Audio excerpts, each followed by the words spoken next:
Hey guys, welcome back to Horton's Flower Farm. It's July here on the farm, so it's time for the July tour. If you're just tuning into my channel, welcome. My name is Claudette Gross. I own a upick flower farm on Long Island, New York, 7B. So I'm going to be showing you around my farm to show you how everything's blooming. I want to start you in front of this really cool piece that I made. This is an old dresser that I took and I spray painted it and I put like vintage things on it and plants. So I just want to show you some of the cool little things that I did and then we'll get to the flowers. So come this way. This is a little grill I spray painted. I got to pick it up, but it's in the works. It means something really cute. This I saw, and this is really cute. It's a vintage sink and it has plates in it. They're supposed to look like little bubbles coming out. It still needs the dirt. So that's one of my cool vintage pieces. Now come this way. My lavender down, but again, I saw this on somewhere and I thought it'd be adorable. It's a purple. I spray painted a bison, and I put the lavender. Isn't that a cool little vintage piece? Okay, so guys, that's some of my little vintage stuff I want to show you. Well, let's get to the flowers. Here we go. So let's start out with the Celosia. So I wanted to show you this really cute signs that I made for each row. So each row I spray painted and I wrote "but flowers" here. But let's get to the Celosia. Look at how beautiful it is. I want to show you how one plant, this plant here, look at the branches and how it's branching out on this plant. It's so pretty. So we have like yellows, pinks. We have this variety here, which the kids love. And I'm going to put the name of it on the screen because I forget what it is, but it's such a cool variety.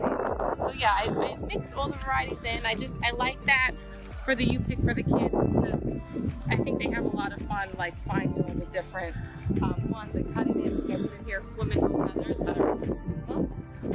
So flamingo feathers are in there. Yellow. So this is the Celosia.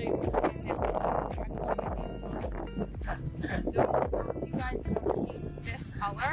I want more of it. I only have one. Look at this. It's like a bronze, it's like peach, but it has yellow in it. Isn't that beautiful? If you know the name of it, please put it in the comments below because it's my favorite one and I only have one of them. So I'm like every time, don't make my All right, let's go down to the Rudbeckia. Last time in the June tour, the Rudbeckia was not blooming. Rudbeckia is in full bloom. So to the Rudbeckia, look at this. Look at this variety. Look at that Rudbeckia. Isn't that gorgeous?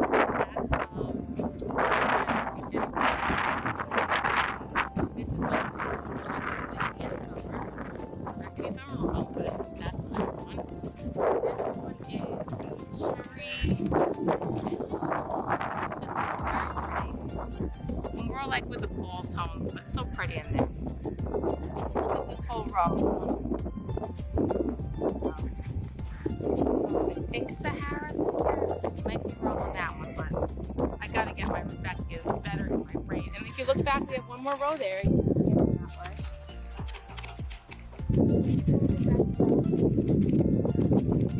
Okay, so the deal, I want to show you guys, well, I have some Dara right here. Just a small patch of Dara. Look at how pretty it is, the pink Dara, right? Oh, I want to show you I have some Plurum. I didn't even know that I had the Plurum. But look how pretty that is. I'm going to be cutting some of that and putting that in a bouquet because it's so pretty. Okay, so look at this. Look at this beautiful hill. Look at it. It smells amazing. And I've been using it for photo shoots and pictures with people. So anyways, that's the deal. It's cute. So yeah, look at it. My status is doing well. So on to the status. So the status is doing very well. I have the dark purples. That might actually be called the blue, even though it's like...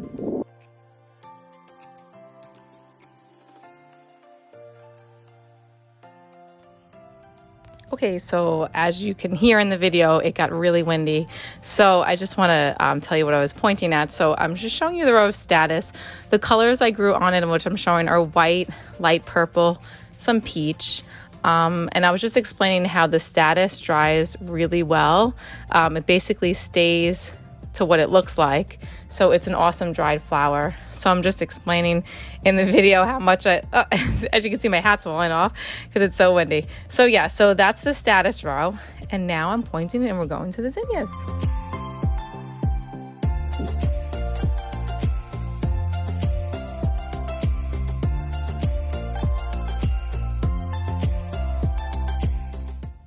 Okay, so the zinnias, I was pretty excited about.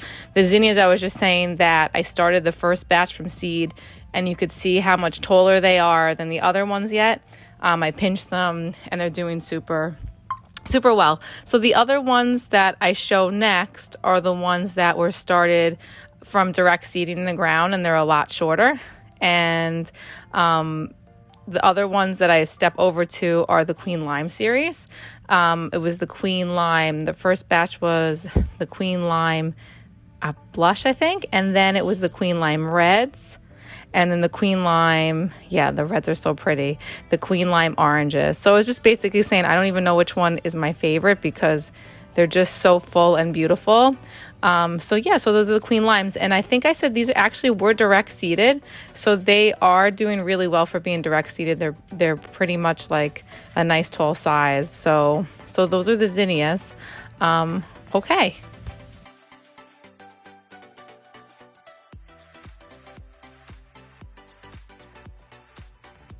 So also with the zinnias, what I said was that I planted 200 feet by 3 feet of zinnia. So it extends all the way down to the end of the row. So there was a lot of zinnias planted directly seeded in those rows.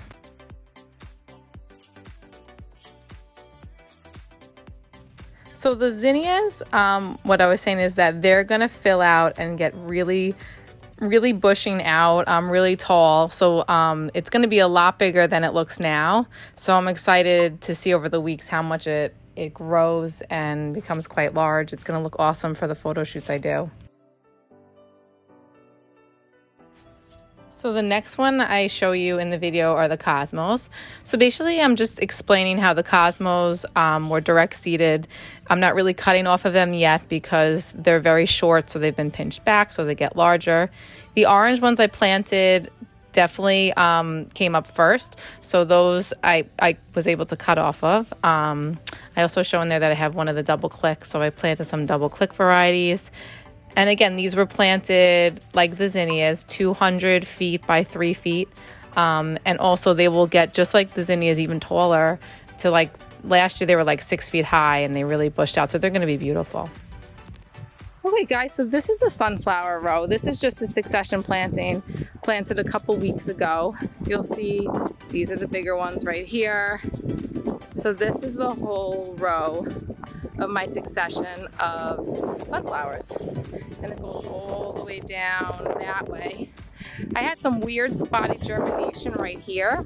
As you can see, like, I don't know what the heck happened. So we're gonna see what that's gonna be like. But so yeah, that's them. I just want to show you the sunflowers that are in bloom right now. So if any of you are having issues with your sunflowers, I've talked to local farmers. They're a lot shorter this year, like a lot. Like look at how short they're in bloom over here, and you'll see how short they are. This is the Pro Cut, and they are short, like very short. They're blooming. I mean, look, they're blooming, but whoops, they're a lot shorter than they should be. Now, well, funny enough, this was a different variety, and it was taller. It's not the, I don't know what that one is though, but that's pretty though, isn't it on camera, the bumblebees? But yeah, so I don't know what happened there. I have a lot of weeds, as you could see here, but yeah, a little bit spotty and short, so I don't know what happened with the sunflowers. I'm actually not too concerned because everything else is looking, look, really beautiful, like when you look at it this way.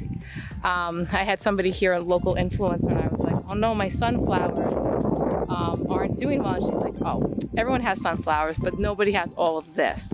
So I'm not too concerned about it. I would have freaked out, but she kind of made me feel better. And people have been picking a lot of other things and not really the sunflowers. So yeah, okay, I got one more row to show you, and then we'll be done with our July tour.